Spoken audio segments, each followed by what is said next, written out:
For years, I've had the honor of hosting the Alzheimer's Society Cabin Fever Reliever Gala, raising money to support people living with dementia. You know, this year, things are different. No gala and no relief for your cabin fever. Or is there? In a few moments, we are going to show you how one family has managed to find community, acceptance, and even a little hope throughout their dementia journey. But first, I'm going to share a little bit of incredible news with you. Every single dollar you donate to this campaign will be matched by a generous local family committed to supporting the cause. Imagine that kind of return on investment, and imagine the impact. Watch Maggie and Ruth's story, donate, and you will make your cabin fever a force for good.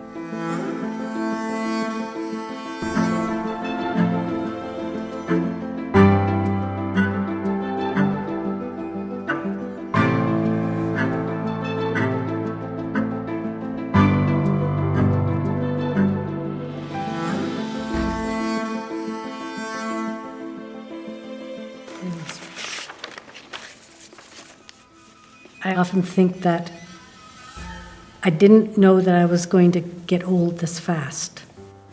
I knew I was going to get older, but not this fast. Anyway, so this paragraph is, we are not alone in the aging process.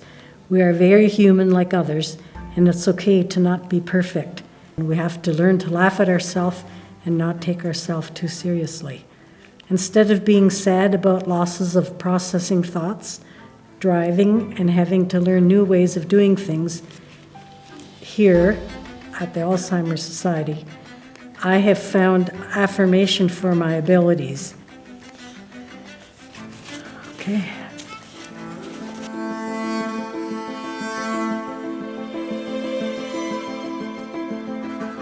I think for many people there's a diagnosis of dementia that is got shame written all over it, because what have I done? What have I done wrong? How did this happen to me? For people in the LGBTQ community, coming out is much the same. We know we have done nothing wrong. We believe that we are created this way. The parallel is very much the same. I, as a teacher, I was out to my colleagues and my staff. I think it's much the same on the dementia journey. Your family knows, but you don't tell your friends.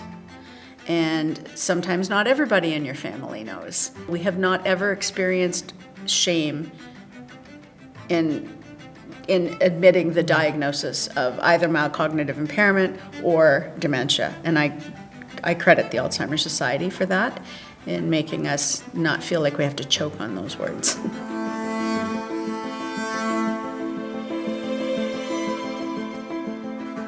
Yeah. I think the Alzheimer's Society is just the most open and accepting place that I've probably ever been to. And it doesn't matter what you come with. It's just come with what you have. We'll love you how you are. The people here at the Alzheimer's Society are very gentle and encouraging, and I don't feel a stigma. The offerings, the fact that Ruth comes out of all of her groups with a smile on her face and a skip in her step, is life-giving to me as a care partner. That's huge. People are upbeat. People with a diagnosis of dementia are upbeat, and I look forward to seeing them. Right now, everything is on Zoom, and it's good to see them, even if you can't see them in person. I miss the in-person stuff, though.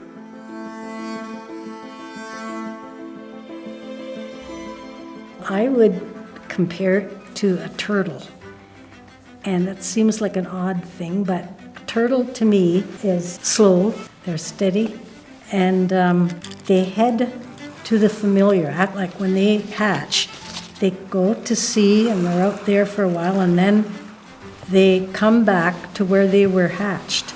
And that's how I feel sometimes, like I am going back to my childhood, going back to memories of what I remember from little.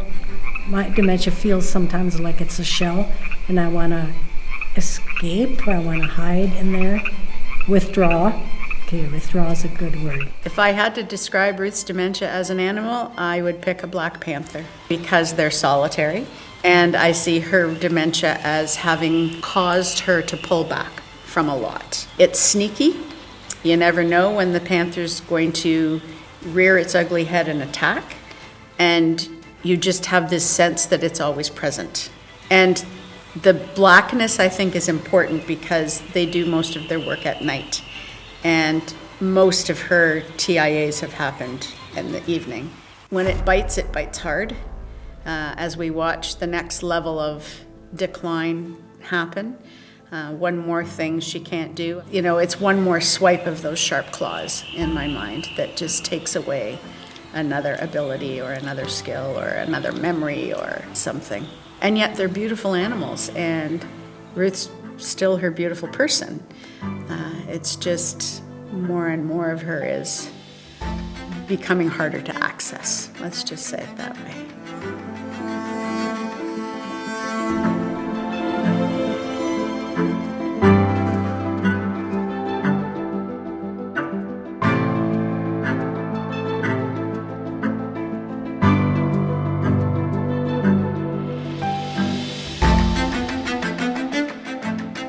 We must support families like Ruth and Maggie. And remember, every dollar you donate right now will be doubled by a generous local family committed to supporting the cause. It's so simple. And in fact, it's literally like magic. You donate, your dollars double, more families living with dementia get the help they need, and you've made your cabin fever a force for good.